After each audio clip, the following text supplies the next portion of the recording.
Dice así la palabra del Señor. Salió Jesús con sus discípulos a las aldeas de Cesarea de Filipo, y en el camino preguntó a sus discípulos diciéndoles, ¿quién dicen los hombres que soy yo? Y le respondieron diciendo, unos Juan el Bautista y otros Elías, pero otros uno de los profetas. Él les preguntó de nuevo, pero vosotros, ¿quién decís que soy yo? Respondiendo Pedro le dijo, tú eres el Cristo. Y él les advirtió severamente que no hablaran de él a nadie. Y comenzó a enseñarles que el Hijo del Hombre debía padecer muchas cosas y ser rechazado por los ancianos, los principales sacerdotes y los escribas, y ser muerto, y después de 3 días resucitar. Y les decía estas palabras claramente. Y Pedro le llevó aparte y comenzó a reprenderle. Mas él, volviéndose y mirando a sus discípulos, reprendió a Pedro y le dijo, quítate de delante de mí, Satanás, porque no tienes en mente las cosas de Dios, sino las de los hombres. Y llamando a la multitud y a sus discípulos les dijo, si alguno quiere venir en pos de mí, niéguese a sí mismo, tome su cruz y sígame, porque todo el que quiera salvar su vida la perderá. Pero el que pierda su vida por causa de mí y del evangelio la salvará. Pues ¿de qué le sirve a un hombre ganar el mundo entero y perder su alma? Pues ¿qué dará un hombre a cambio de su alma? Porque cualquiera que se avergüence de mí y de mis palabras en esta generación adúltera y pecadora, el Hijo del Hombre también se avergonzará de él cuando venga en la gloria de su Padre con los santos ángeles. Para las personas que nos visitan en esta mañana, desde hace ya varios meses hemos estado estudiando consecutivamente el Evangelio de Marcos y hoy llegamos a esta sección que ocupa un lugar estratégico en la estructura de todo el libro. Hemos dicho varias veces a lo largo de esta serie que los evangelios son biografías teológicas. Eso quiere decir que los evangelistas no se limitaron simplemente a narrar cronológicamente la vida del Señor, sino que ellos tomaron aquellas escenas, aquellos discursos, aquellos milagros en los que estaban interesados para mostrar algo acerca de la persona de Jesús. En otras palabras, los evangelios tienen una estructura. Y en el caso particular del Evangelio de Marcos, este puede ser dividido en 2 grandes bloques. A partir del capítulo 1 y hasta el versículo 26 del capítulo 8, Marcos plantea la pregunta de si Jesús es en verdad el Hijo de Dios, si Él es el Mesías por tanto tiempo esperado por la nación de Israel. A partir del capítulo 11 y hasta el final del Evangelio, Marcos enfoca más bien la forma como Jesús vino a ser ese rey mesiánico, narrando con todo detalle la semana de la pasión, que por cierto hemos estado conmemorando en estos días. Y ha sido providencial que tocara este pasaje en el día de hoy. Ahora, justo en medio de estos 2 bloques, justo en medio de estas 2 secciones del Evangelio, encontramos este extenso relato que va desde Marcos 8:27 hasta el final del capítulo 10, que sirve de transición a estas 2 partes y en la cual el Señor responde las 2 preguntas planteadas en el Evangelio. ¿Quién es Jesús y qué fue lo que Él vino a hacer? De manera, mis hermanos, que esta sección que vamos a comenzar a estudiar en la mañana de hoy funciona como una especie de bisagra sobre la cual gira toda la historia. O si quieren otra ilustración, esta sección funciona como una especie de punto de observación en lo alto de una montaña y desde el cual podemos visualizar el Evangelio como un todo.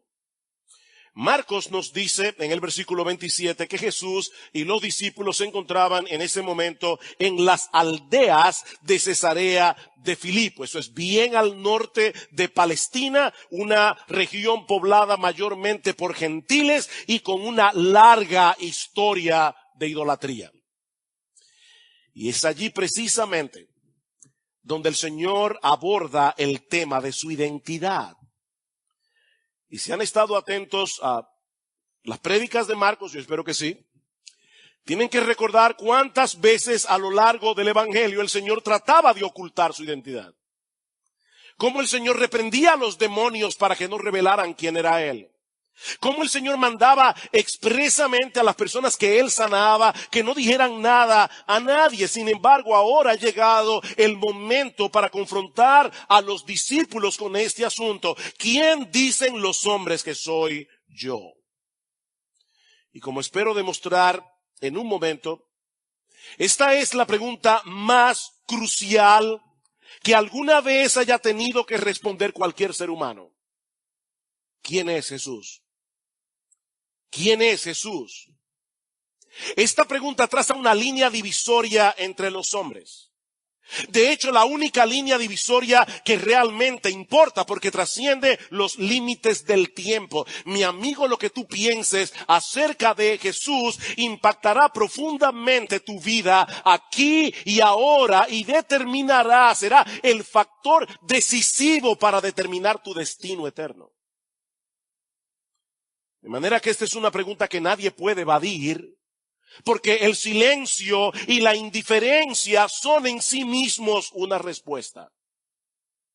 Tampoco es el tipo de pregunta que podemos responder a medias. Yo recuerdo cuando tenía 17 años, uno de mis mejores amigos había hecho recientemente profesión de fe. Y caminando una noche por el barrio, mi amigo me preguntó directamente, ¿cuál es tu opinión acerca de Cristo? Y yo recuerdo respondiéndole con ese aire, ¿verdad?, de intelectualismo. Es un gran hombre. Yo creo que definitivamente era un individuo avanzado para su época. Pero de ninguna manera podía aceptar que Jesús fuera el Dios encarnado. Y mucho menos aceptar que yo debía rendirle a Él toda mi vida. Pero mis hermanos, amigos que están aquí en esta mañana, eso es completamente absurdo. No se puede tener una buena opinión de Jesús sin rendirse completamente a Él y aceptarlo como Rey de Reyes y Señor de Señores. Eso no es posible. Y ese era el problema de mucha de la gente que seguía al Señor en aquellos días. Ellos tenían una buena opinión acerca de Jesús, pero estaban completamente equivocados acerca de su identidad. Noten la respuesta de los apóstoles a la pregunta de Jesús en el versículo 28. ¿Quién dicen los hombres que soy yo? Y les respondieron unos, Juan el Bautista, otros dicen que tú eres Elías, y otros dicen que tú eres alguno de los profetas. Ellos tenían en alta estima a Jesús. Miren con quién lo comparan. Pero su estima no era lo suficientemente alta. Confundir a un individuo con Juan el Bautista o con Elías o con alguno de los profetas del Antiguo Testamento es una tremenda honra. Excepto para Jesús. Excepto para Jesús. De hecho, es interesante notar que dos de los nombres que se mencionan aquí son reconocidos en las Escrituras como precursores del Mesías, Elías y Juan el Bautista, de manera que confundir a Jesús con cualquiera de ellos era una negación implícita de su identidad mesiánica. Ellos están diciendo, él no es el Mesías, tal vez es el precursor. Ahora, esa pregunta tan amplia, ¿quién dicen los hombres que soy yo?, no era más que un preámbulo para la pregunta que encontramos en el versículo 29. Él les preguntó de nuevo, pero vosotros, ¿quién decís que soy yo? Pero vosotros, ¿quién decís que soy yo? Eso es lo que piensan las personas allá afuera. Pero, ¿ustedes qué? ¿Qué piensan acerca de mí? Esta pregunta dio lugar a la más grande declaración que alguno de los apóstoles haya hecho acerca de Jesús hasta ese momento de la historia. Hablando en representación de los 12, muy probablemente Pedro le responde, tú eres el Cristo. Tú eres el Cristo. Y mis hermanos, es increíble todo lo que está contenido en esa declaración. Es como si toda la historia de la redención que se revela en la Biblia se encontrara resumida en esas 4 palabras: tú eres el Cristo. En el Evangelio de Mateo nosotros encontramos una versión más completa de la confesión de Pedro. Tú eres el Cristo, el Hijo del Dios viviente. Increíble, ¿verdad? El impulsivo Pedro. El hombre que muchas veces aparece en los evangelios haciendo lo que no debía hacer, diciendo lo que no debía decir, en este momento dio en el clavo. Tú eres el Cristo. De hecho, en el pasaje paralelo del Evangelio de Mateo, nosotros vemos cómo el Señor alaba al Padre, no a Pedro, y le dice: bienaventurado eres, Simón, hijo de Jonás, porque eso que tú acabas de declarar, eso no te lo reveló carne ni sangre, sino mi Padre que está en los cielos. Mis hermanos, piensen en esto por un momento. No hacía mucho tiempo que Pedro era un hombre común y corriente que trabajaba como pescador en el mar de Galilea. Día tras día, Pedro estaba tirando redes, remendando redes, limpiando pescados, vendiéndolos en el mercado, hasta que el Señor se encontró con él y cambió por completo el curso de su existencia. Increíble, hermanos, lo que Pedro está diciendo aquí es tan contundente, es tan trascendental, que Cristo promete edificar a su iglesia sobre el fundamento de esa declaración. ¿Y saben cómo Pedro llegó a esa conclusión? Por la gracia de Dios. Por la gracia de Dios. Pedro, eso no te lo reveló carne ni sangre. Si Dios el Padre no te hubiera abierto el entendimiento, no hubiera abierto tus ojos, habría sido completamente imposible que Pedro hiciera esa deducción acerca de Jesús por sí mismo. Y hermanos, esto es muy importante, porque fácilmente cualquiera de los creyentes que están en esta iglesia en el día de hoy, cualquiera de nosotros puede olvidar la condición de tinieblas en la que nos encontrábamos antes de conocer la gracia de Dios en Cristo. Ninguno de nosotros tiene nada de qué gloriarse si ahora puede ver claramente lo que otros no pueden ver, porque es la gracia de Dios lo que hace la diferencia. El himno que cantamos hace un momento: profundo es el amor de Dios. Esa estrofa muchas veces me ha traspasado el alma cuando dice: vergüenza siento al escuchar mi voz entre las burlas. ¿Saben lo que eso significa en una forma menos poética? Que de tú haber estado allí, al pie de la cruz, habrías gritado con la multitud: crucifícale, danos a Barrabás. Vergüenza siento al escuchar mi voz entre las burlas. Mis hermanos, cuando nosotros éramos incrédulos, lo éramos por derecho propio. Pero ahora somos creyentes por la misericordia de Dios.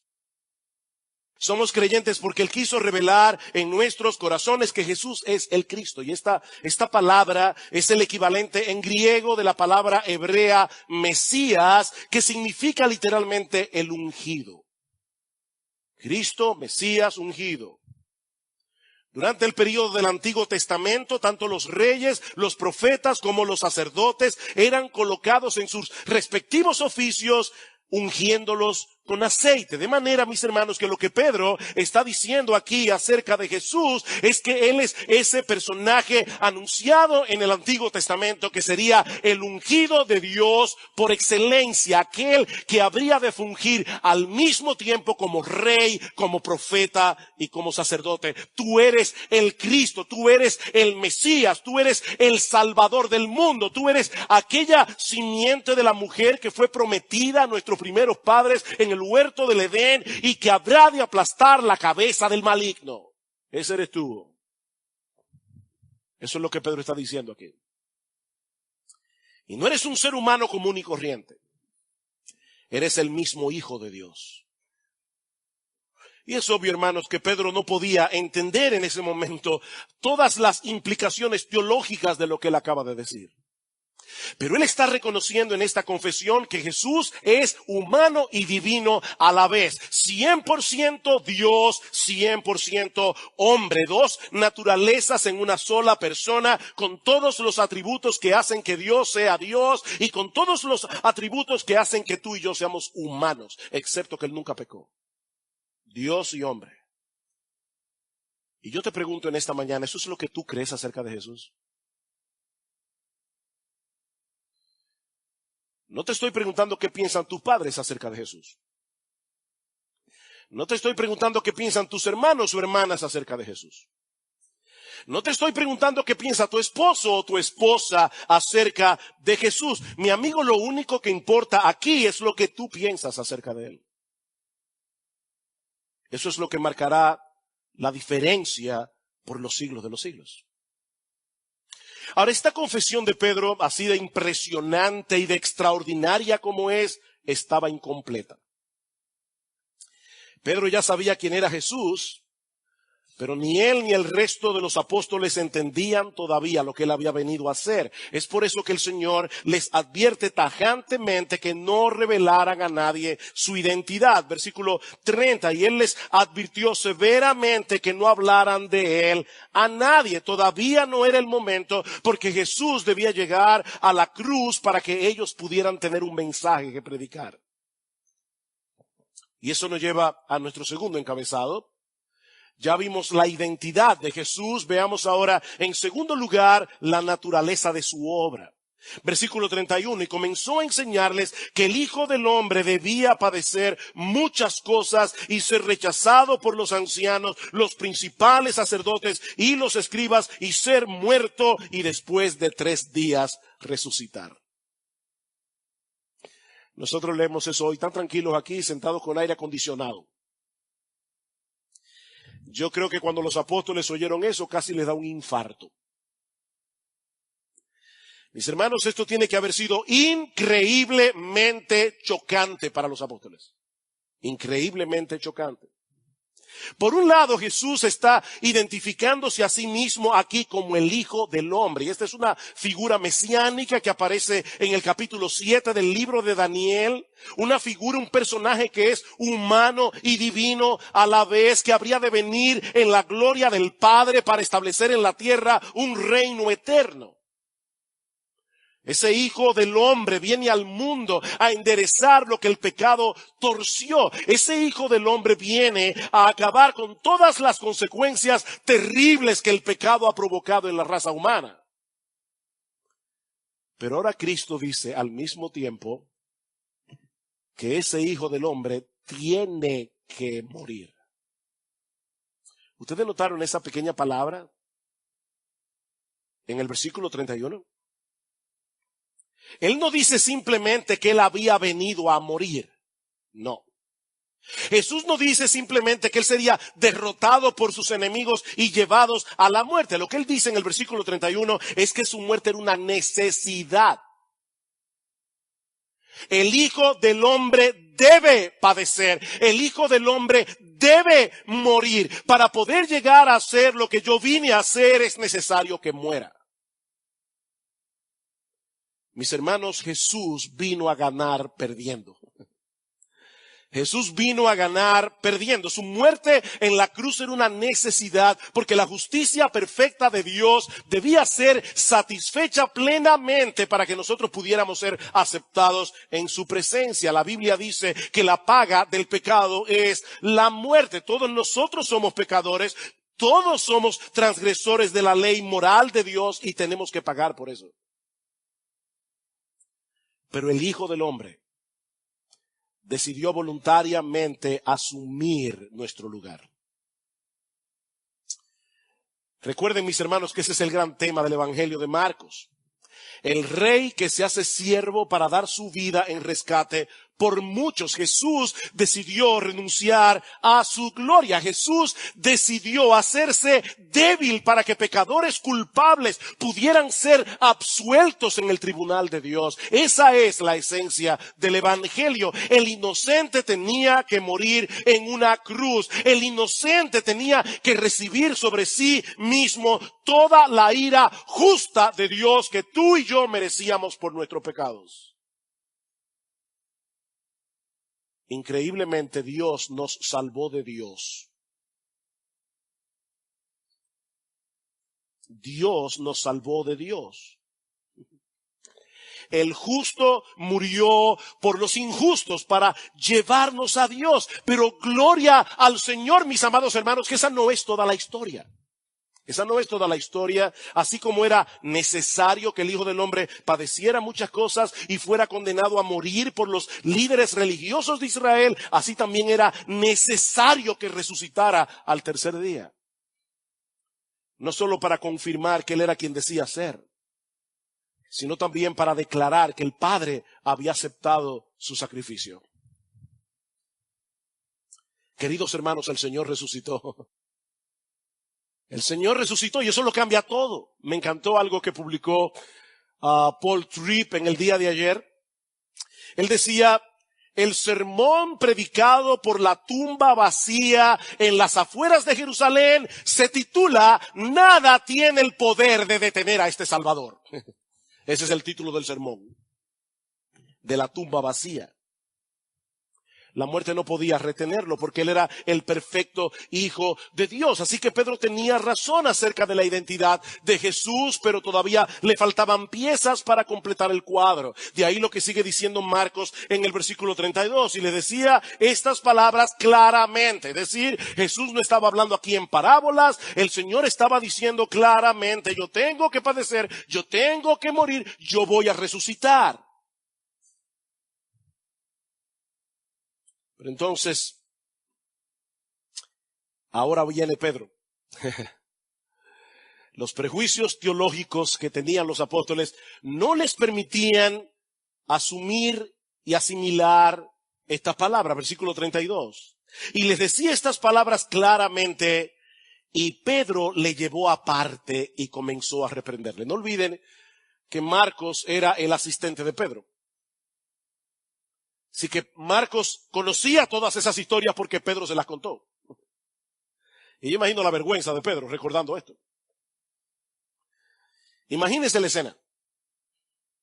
Sí, Pedro, yo soy el Cristo, yo soy el Mesías, yo soy el Salvador y tengo que morir. Y Pedro le pone la mano en el hombro y le dice a Jesús: tú puedes venir conmigo un momento. Yo tengo algo que decirte que tú necesitas oír. Y comienza a reprender al Señor. Y miren, mis hermanos, la palabra que Marcos usa en el texto es bien fuerte. O sea, no fue que Pedro le dijo: no te pongas relajo con eso.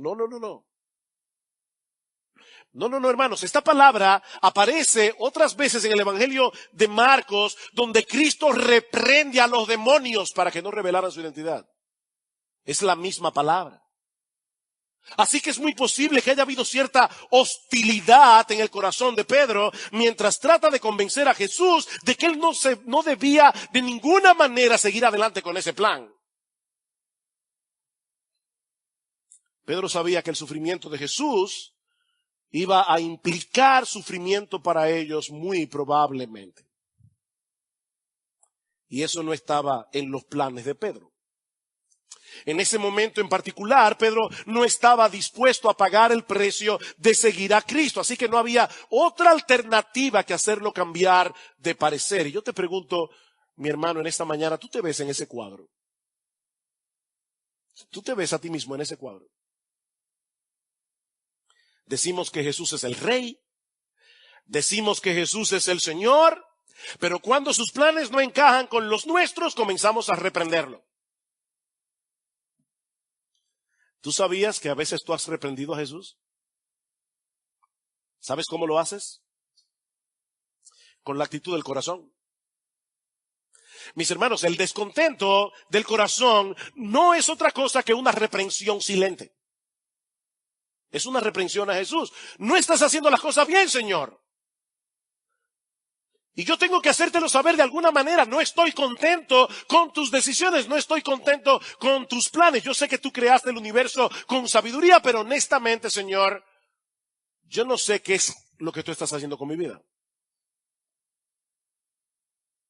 Así que el mismo que hace unos minutos había confesado que Jesús era el Cristo, ahora se estaba haciendo eco de las palabras de Satanás en el monte de la tentación. Noten el versículo 33, mas él, volviéndose y mirando a sus discípulos, reprendió a Pedro y le dijo, quítate de delante de mí, Satanás,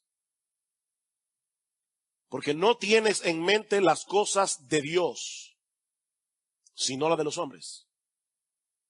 La idea que Pedro estaba tratando de poner en la mente de Jesús en ese momento era muy similar a la oferta que el diablo le hizo a Cristo en el monte de la tentación. Yo te ofrezco un reino sin cruz. Te ofrezco una corona de gloria sin sufrimiento. Yo tengo un plan para ti que es mucho mejor que el de tu Padre que está en los cielos. Increíble. Esa reprensión de Jesús tiene la intención de hacerle ver a Pedro que solo existen dos maneras de hacer las cosas, o de acuerdo a la mente de Dios o de acuerdo a la mente del hombre. Solo hay dos maneras. Y las dos son completamente contrarias, las dos son completamente antagónicas, mis hermanos. Esta sugerencia de Pedro no era compasiva en lo absoluto, era diabólica. Era diabólica. Miren, mis hermanos, yo debo decir esto con toda la fortaleza de la que sea capaz. La predicación que ofrece una corona sin cruz es un mensaje que nace de las mismas fauces del infierno. Ese es el problema del evangelio de la prosperidad. Eso es diabólico. Mis hermanos, eso es diabólico. Decirle a una persona que puede vivir su mejor vida ahora no es más que otra versión de este mensaje infernal. No hay esperanza para el hombre aparte de la cruz. No hay esperanza. Y los que siguen a Cristo deben saber que no hay forma de evitar ese camino. Cristo llegó a la gloria pasando por la cruz. Si tú estás siguiendo a Cristo, no hay atajos para ti. Y eso nos lleva a nuestro tercer y último encabezado. Ya hemos visto la identidad de Jesús, hemos visto la naturaleza de su obra, veamos ahora finalmente la esencia de su llamado. La esencia de su llamado. Ese día había un montón de personas interesadas en Jesús por una razón u otra, pero me llama la atención que el llamado fue el mismo para todos. Versículo 34. Y llamando a la multitud y a sus discípulos, les dijo, si alguno quiere venir en pos de mí, niéguese a sí mismo, tome su cruz y sígame. Mi amigo, no hay un estándar para los cristianos comprometidos y otro estándar para los cristianos a medias. No. Con Cristo es todo o nada. Si alguno quiere venir en pos de mí, cualquiera que quiera venir en pos de mí, niéguese a sí mismo, tome su cruz y sígame. Ahí los requisitos para seguir a Jesús. Niégate a ti mismo. Uy. Ese es el mensaje que la gente no quiere oír en el día de hoy. Esa palabra significa romper todo vínculo de asociación. Abandonar a una persona. Es la misma palabra que se usa en el Evangelio de Mateo cuando dice que Jesús predice la negación de Pedro. En verdad te digo que esta misma noche, antes que el gallo cante, me negarás 3 veces. Pedro, tú vas a negar que eres uno de los míos. Pedro, esta misma noche tú vas a negar toda asociación conmigo. Y lo que Jesús está diciendo es que eso es exactamente lo que tenemos que hacer con nuestro yo. Negarlo. Abandonarlo. Desasociarnos de él si queremos seguir a Jesús. ¿Y eso qué significa? Niégate a ti mismo. Bueno, por un lado esto significa que debes dejar de confiar en ti mismo para salvarte, que debes admitir que tú no eres la gran persona que has querido que todo el mundo crea a través de toda tu vida. Tú no eres una gran persona. Tú estás en bancarrota espiritual. Tú tienes que acogerte enteramente a la misericordia de Dios en Cristo. Tú tienes que negarte a ti mismo. No tienes nada que presentar delante de Dios que valga la pena excepto tus pecados. Pero eso implica también dejar a un lado tus valores, dejar a un lado tus intereses personales, tus deseos, tus anhelos, para abrazar los valores, los intereses y los deseos de Cristo. De hecho, eso es lo que significa arrepentirse y creer. Si tú quieres seguir viviendo tu propia vida, es porque no te has arrepentido. Es porque sigues confiando en ti mismo en vez de confiar en Jesús. Tú tienes que negarte a ti mismo y tienes que tomar la cruz. Y todo el mundo que estaba allí ese día entendió perfectamente lo que Jesús estaba diciendo. La cruz no era un adorno que se colocaba en una cadena alrededor del cuello. No, la cruz era un instrumento de ejecución pública. El más vergonzoso, el más doloroso que alguna vez haya sido empleado. Era tan terrible la crucifixión que la ley romana no permitía aplicarle ese castigo a un ciudadano romano. Era terrible morir en una cruz. Así que lo que Jesús está diciendo a las personas es: si alguno quiere venir en pos de mí, tome su silla eléctrica y sígame. Si alguno quiere venir en pos de mí, tome su guillotina y sígame. Eso es lo que Jesús está diciendo. Ese es el verdadero discipulado del que estaremos hablando esta semana. Significa morir al yo, significa morir a tus propios intereses, significa morir a tu autoestima, significa morir al amor supremo que te tienes a ti mismo, para hacer de Jesús tu amor supremo, para hacer de Jesús el objeto de tu más grande estima, para que la voluntad de Cristo y el interés de Cristo estén por encima de los tuyos. Eso es lo que significa. Niégate a ti mismo. Toma tu cruz y sígueme. Sígueme. El llamado no es a seguir una iglesia, el llamado no es a seguir un ministerio, el llamado no es a seguir una denominación, el llamado no es a seguir un conjunto de doctrinas, el llamado de Cristo es a seguirlo a Él. A Él.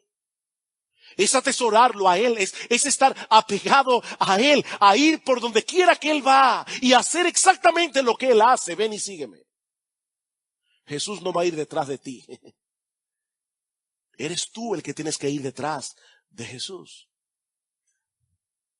Algunos le llaman a esto cristianismo radical. Bueno, déjeme decirle que yo prefiero llamarle mero cristianismo. Porque eso es lo que implica ser cristiano. El que no se ha negado a sí mismo, el que no ha tomado su cruz, el que no está siguiendo a Cristo, sino que sigue dominado por sus propias inclinaciones y deseos, no es un cristiano. No importa cuántos años tenga siendo miembro de Iglesia Bíblica del Señor Jesucristo. No es cristiano, es una persona que va camino al infierno creyendo que va camino al cielo. Esto es serio, hermanos. Esto es serio. Mis hermanos, no hay manera de rebajar las demandas de este texto sin torcer el texto. Llegar a ser cristiano no es levantar tu mano en un servicio evangelístico. Llegar a ser cristiano no es pasar al frente y hacer la oración del pecador. No, llegar a ser cristiano es colocarte voluntariamente entre el cuerpo de Cristo y el madero. Voluntariamente. Para que tu yo sea ejecutado ahí. Eso es ser cristiano. ¿Y saben qué? Algunos pueden pensar que este es un llamado difícil, que es un llamado desagradable, pero es en realidad un llamado de gracia. Este es un llamado de gracia. ¿Saben por qué? Porque se trata de una liberación. Es una liberación. El Señor nos está librando de nosotros mismos. Él está librando nuestro yo de la esclavitud del yo para que por primera vez en la vida podamos vivir en libertad. Es un llamado de gracia. Por supuesto, además está decir que eso no significa que a partir de ese momento nosotros vamos a vivir una vida perfecta haciendo siempre la voluntad de Dios. Eso no puede ser posible de este lado de la eternidad porque el pecado todavía mora en nosotros y ese pecado tratará por todos los medios posibles de llevarnos otra vez a nuestra antigua vida. Es por eso que en el pasaje paralelo en Lucas capítulo 9, versículo 23, el llamado de Cristo es a tomar la cruz cada día. No es un evento, es tomar la cruz cada día. ¿Saben por qué? Porque constantemente nos veremos a nosotros mismos desenterrando el cadáver de nuestro viejo yo. Es una lucha, mis hermanos. Es una lucha. Pero lo que distingue al cristiano es que está luchando. Y en medio de la lucha, él se recuerda a sí mismo continuamente que él ha sido crucificado juntamente con Cristo. Como dice Pablo en Gálatas capítulo 2, versículo 20, con Cristo he sido juntamente crucificado. Ya no vivo yo, mas vive Cristo en mí. Lo que ahora vivo en la carne, lo vivo en la fe del Hijo de Dios, el cual me amó y se entregó a sí mismo por mí. La única razón por la que mucha gente ve este llamado como algo terrible es porque no tiene ni idea de lo que implica tener un Salvador como Jesús. Y mucho menos de lo que implica la otra alternativa. Escuchen lo que sigue diciendo el Señor en los versículos 35 al 38. Y cada uno de estos versículos en el original comienza exactamente de la misma manera. ¿Por qué? ¿Por qué? ¿Por qué? ¿Por qué debemos negarnos a nosotros mismos? ¿Por qué debemos tomar nuestra cruz? ¿Por qué debemos seguir a Cristo? Bueno, en primer lugar, versículo 35, porque el que quiera salvar su vida, la perderá, pero el que pierda su vida por causa de mí y del Evangelio, la salvará. He ahí la primera razón. Esto es muy simple. Si atesoras tu vida por encima de todo lo demás, vas a perder tu vida. La vas a perder aquí y ahora y al final la vas a perder eternamente. Seguirás viviendo esclavizado a tu orgullo, seguirás viviendo esclavizado a tu egoísmo, viviendo sin rumbo, viviendo sin propósito y cuando te toque partir hacia la eternidad tendrás que presentarte ante el tribunal de Dios en toda tu culpabilidad y en condenación. Vas a perder tu vida. Vas a perder tu vida.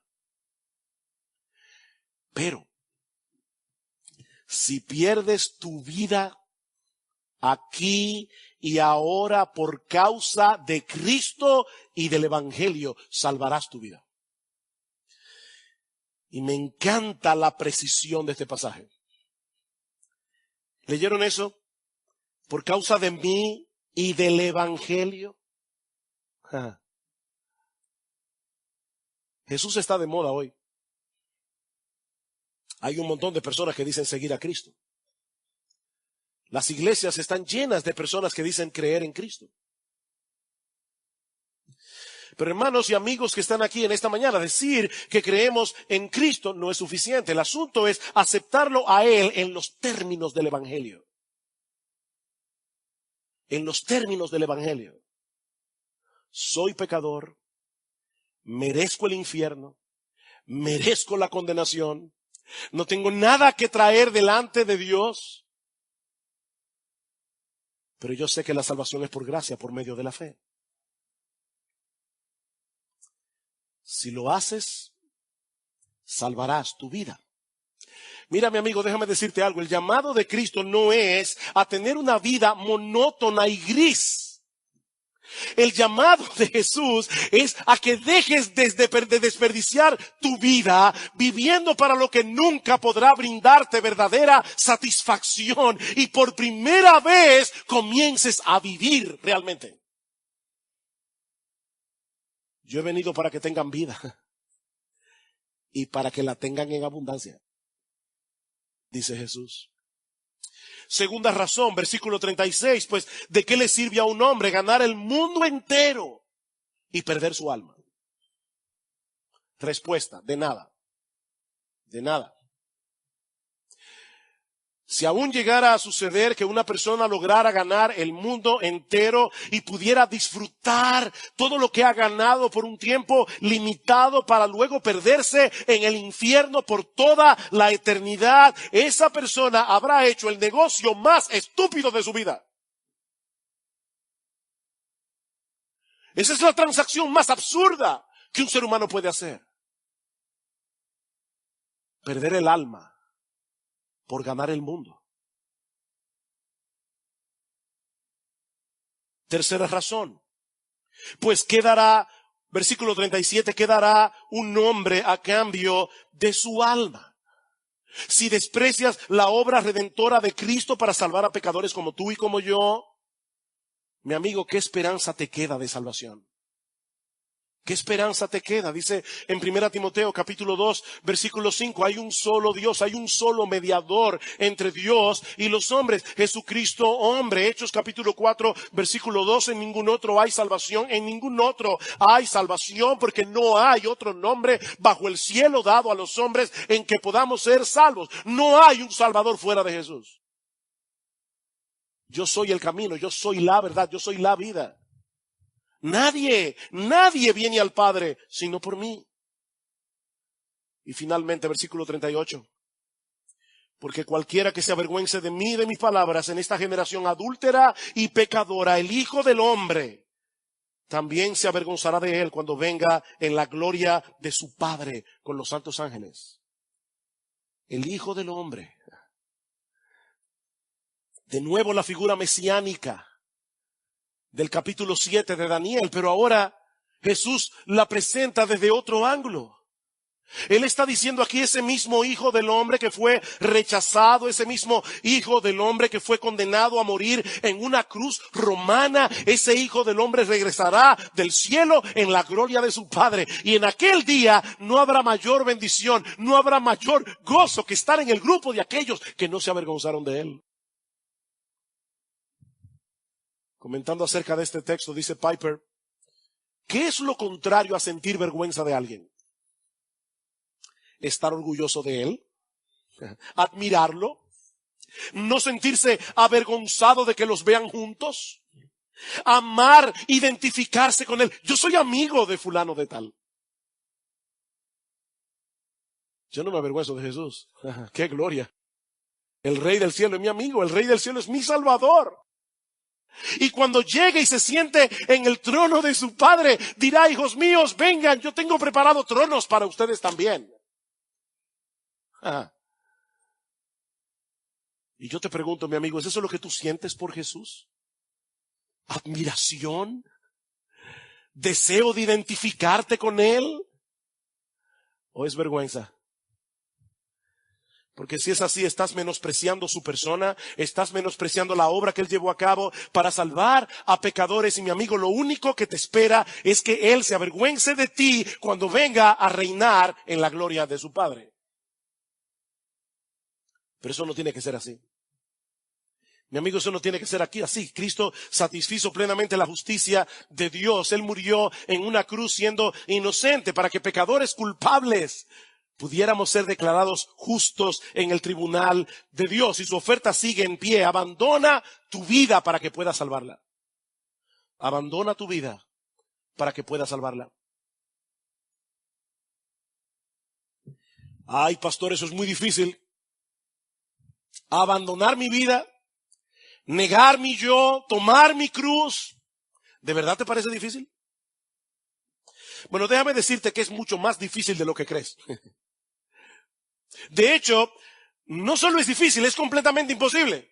Es imposible. Precisamente por eso es que tú necesitas a un Salvador que te salve de ti mismo. Tú necesitas a un Salvador, porque tú no puedes salvarte a ti mismo. Tú necesitas que la gracia de Dios te transforme desde dentro y te convierta en una nueva criatura, te convierta en un nuevo hombre. Y eso solo puede hacerlo Jesús. Si vienes a Él confiando en Él. ¿Saben una cosa, mis hermanos? Y ya con esto estoy terminando. Esta sección intermedia del Evangelio de Marcos es increíblemente esperanzadora.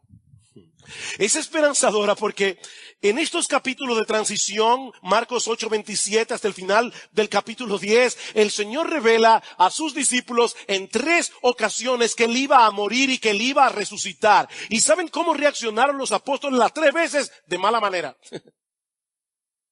Búsquenlo. Marcos capítulo 9, versículo 31 al 34. Marcos capítulo 10, versículo 33 al 35. La misma declaración del capítulo 8. Voy a morir, voy a ser rechazado, voy a resucitar. La primera vez ya vimos lo que hizo Pedro. La segunda vez comenzaron a discutir en el camino quién de ellos iba a ser el más grande en el reino de los cielos. Y la tercera vez, Jacobo y Juan se acercaron al Señor para pedirle que cuando Él venga en su reino, uno de ellos se sienta a la izquierda y el otro a la derecha. ¿Saben lo que eso significa, mis amados hermanos? Que estos hombres no acababan de entender lo que estaba sucediendo. Ahora, ¿saben por qué es esperanzador? Porque el Señor no los desechó. El Señor no los desechó, Él continuó discipulándolos, Él continuó capacitándolos para que ellos llegaran a ser los primeros líderes de su iglesia. Y al final, casi todos ellos dieron su vida como mártires de Jesús. Así que no te canses, mi hermano, no te canses. No te canses de continuar negándote a ti mismo. No te canses de tomar tu cruz. No te canses de seguir a Cristo, porque Él no se cansa de seguir moldeándote. Si tú eres un verdadero creyente. Él compró para ti salvación. Él compró para ti santificación. Él compró para ti perseverancia en la cruz del Calvario. Él murió en debilidad, pero resucitó con poder. Un poder que estará a nuestra disposición cada día hasta que lleguemos a su bendita presencia, si nos amparamos en Él por la fe.